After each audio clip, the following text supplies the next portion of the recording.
Сәлем баршаңызға, менің YouTube каналыма қош келдіңіздер. Менің YouTube каналыма тіркеліп, қоңыраушаны басып қойыңыздар.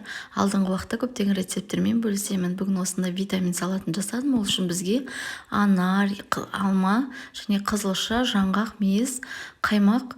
Қаймақтың орнына йогурт пайдалансаңыздар да болады. Мен барлығын осылайынан кубиктеп турап алдым. Видеоның соңына шейін көріп, лайк басып, комментарий жазуды ұмытпаңыздар. Осылайынан қайнатылған буда немесе суда қайнатсаңыздар да болады қызылшаны. Осылайынан көбіктеп турап барлығын бір ыдысқа қойып алдым. Үстіне жуылған мейізімізді, жаңғағымызды турап алдым. Үстіне анарымызды қосып, және мен қаймақ пайдаландым. Йогурт пайдалансаңыздар да дәмі керемет болып шығатын болады. Сіздер жасап көріңіздер. Барлығын басы біріккенше осылайынан араластырып аламыз.